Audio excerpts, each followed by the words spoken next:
Hello, it's Bishop Mark. Today is Luke chapter 3, verses 10 to 14.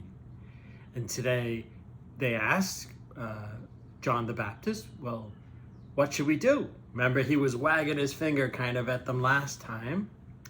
And he tells them what kinds of things we can do to live good lives. Ready? Okay, here we go. And the crowds asked him, "What then should we do?" He said to them in reply, "Whoever has 2 tunics should share with the person who has none." Okay. So notice there are crowds now in the desert. He's really attracting a lot of attention, despite the fact he's got a kind of a difficult message of prepare for Jesus, prepare for the Messiah. He doesn't know it's Jesus, by the way. He just knows he's to prepare for the Messiah, but he has no idea that it's Jesus. But he tells them, the first thing he tells them is to share. A tunic is their clothes, and you can only wear one thing at a time. And so he was saying, well, there are people that need clothing, and there are people that have a lot of clothing. And so that's one thing you can do is share. And sharing is always a good thing, right? We share with the people who are less fortunate than us. That's another message of Jesus. We're all equal in Jesus' eyes. And if you see a man or a woman who's in trouble, that's our brother or our sister in Christ, in Jesus. So first thing is to share. Okay, second, whoever has food should do likewise. I get myself in trouble when I tell children to share their food, because I know you're not supposed to share food in school, for example, because of unhealthy things and but we can certainly share food by helping people who don't have enough food to get food. And so sharing our clothing and our food, our basic things, are things that John the Baptist says. You can share with one another. But, as I'm always very careful, we don't share food in school. I know this, I've learned the hard way, because I've said it and children correct me. That's okay.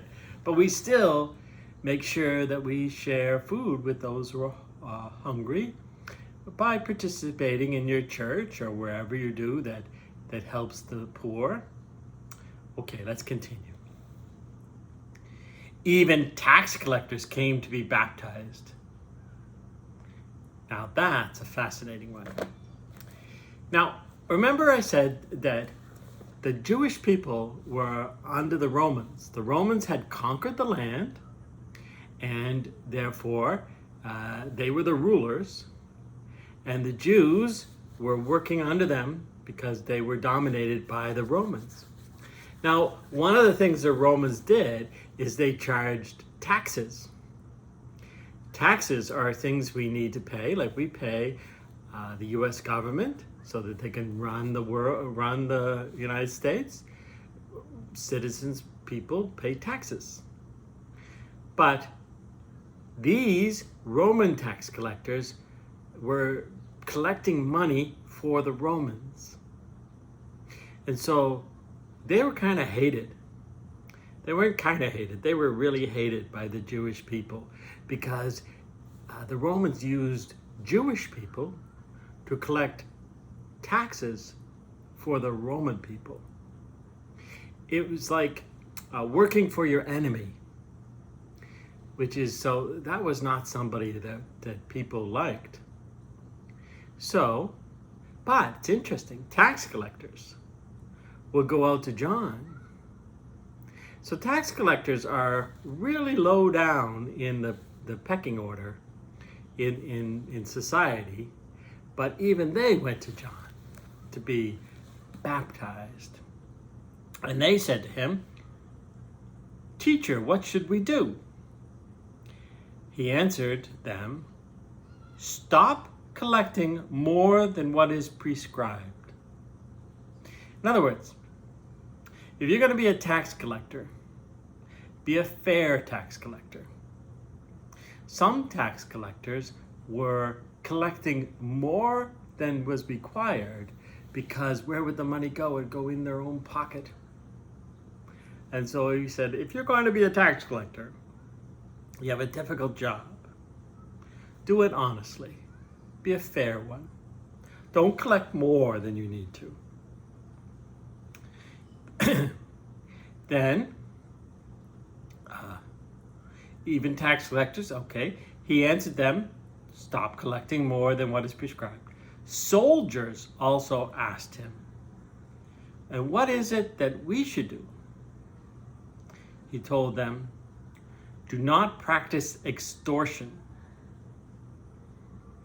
Do not falsely accuse anyone. Be satisfied with your wages. So are these Roman soldiers? Maybe. But these are soldiers, and they came out and they said, well, how do we live a good life? And the first thing he said is don't practice extortion. Extortion is using your might and your weapons and your things to oppress people and to ask to make them feel afraid and to get money out of them. It's a really sad thing. So if you're going to be a soldier, be a good soldier. You know, soldiers are very good. We need soldiers in this world to protect us, right? But if you're going to be a soldier, be a good, fair soldier. And don't falsely accuse anyone.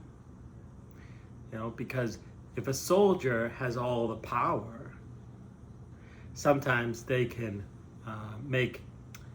blame other people for things that they did. And that would be falsely accusing them. And this is a bad thing. And be satisfied with your wages. So, you know, we all work in this world, and we receive a fair price back for what we do, hopefully. And we should be satisfied with what we have. So what's John's message to these people?